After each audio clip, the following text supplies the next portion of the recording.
দেখুন তো এই ভিন্ন স্বাদের চিকেন টসেস চিকেন আপনি খাবেন কি না? খুব ইজি বানিয়েছি, ঘরে থেকে উপকরণ দিয়ে আপনিও বানাতে পারেন। তার জন্য আমি নিয়েছি সামান্য পরিমাণ চিকেন। এখানে আপনার কিছুটা বোনলেসও আছে, কিছুটা বোন দেওয়া রয়েছে, যেটা আপনার ভালো লাগবে সেটা নেবেন। তার জন্য আমি দিয়ে দিচ্ছি ওপরে কাশ্মীরি লঙ্কার গুঁড়ো, সামান্য পরিমাণ নুন, সামান্য সাদা তেল। মাংসটা একটু নরম করবার জন্য দিয়ে দিচ্ছি ভিনিগার। এটা যদি ভিনিগার না খান আপনারা লেবুও দিতে পারেন। এবার দিয়ে দিচ্ছি কর্নফ্লাওয়ার, আপনারা চাইলে অ্যারারুটও দিতে পারেন। দিয়ে ভালোভাবে মাংসটাকে মেখে নেব। মাংসটা ভালোভাবে মেখে নেওয়ার পর অন্তত একটা রাত ফ্রিজে রাখলে ভালো, না হলে হাতে যদি সময় কম থাকে আপনারা কিন্তু এটা 1.5 ঘন্টা 2 ঘন্টাও রাখতে পারেন, বাট যত রাখবেন তত কিন্তু মাংসটা সফট থাকবে। এভাবে আমি রেখে দিচ্ছি। আমি সারা রাত ফ্রিজে রেখেছিলাম, তারপর দেখুন এই স্টেজে দাঁড়িয়েছে। এবার মাংসগুলোকে আমি ভেজে নেব, কতটা নরম হয়েছে দেখুন। এরপর কড়াইতে আমি দিয়ে দিচ্ছি সামান্য পরিমাণ সাদা তেল।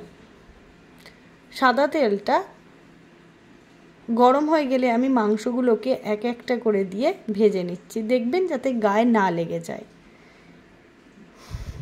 একটু লাল লাল করে ভেজে নেবেন। এই স্টেজেও কিন্তু আপনারা শুধু খেতে পারেন, চিকেনগুলো দারুণ ক্রিপসি হয়। ভিডিওটা ভালো লাগলে লাইক শেয়ার সাবস্ক্রাইব কমেন্ট করে একটু পাশে থাকবেন। আমি এক এক করে মাংসগুলোকে ভেজে নিয়েছি, তুলে রেখেছি। এবার আমি আরেকটা কড়াই বসিয়ে নিচ্ছি, তাতে দিয়ে দিচ্ছি মাংস ভেজে রাখা তেল। তারপর দিচ্ছি গোটা গোলমরিচ, দিয়ে হালকা করে গোলমরিচটা ভেজে নিচ্ছি, এতে কিন্তু ঝালটা বেশি ভালো আসে। দিয়ে দিচ্ছি রসুন বাটা। রসুন ভাজাটা না একটু হালকা করে ভেজে নেবেন, যখন একটা মিষ্টি গন্ধ বেরোবে তারপরেই দিয়ে দেবেন কাঁচা লঙ্কা আর পেঁয়াজ, দিয়ে হালকা করে ভেজে নেবেন। এরপর দিচ্ছি রঙের জন্য একটু কাশ্মীরি লঙ্কার গুঁড়ো, সামান্য চিনি, সামান্য নুন দিয়ে ভালোভাবে পেঁয়াজগুলোকে ভেজে নিচ্ছি। এবার দিচ্ছি ভিনিগার, এটা আমার চিলি ভিনিগার। দিচ্ছি রেড চিলি সস,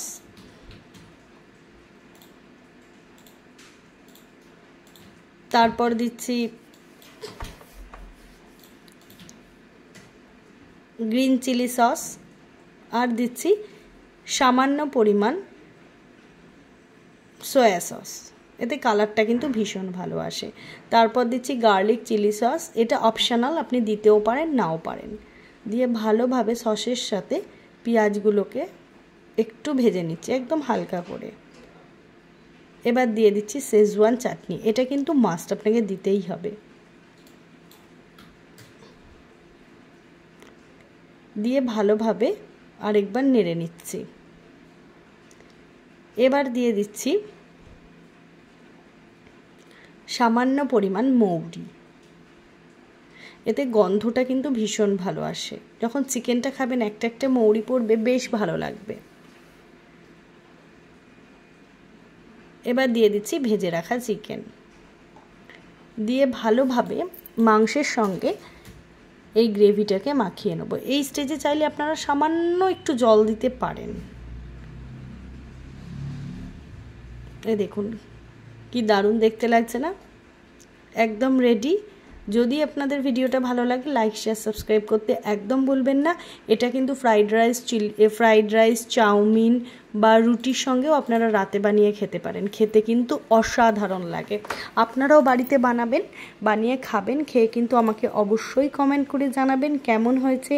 নতুন কোনো ভিডিও বা রেসিপি দেখতে চাইলে অবশ্যই কমেন্ট করবেন, আমি সেই রেসিপি নিয়ে আপনাদের সামনে আসবো। ভালো থাকবেন।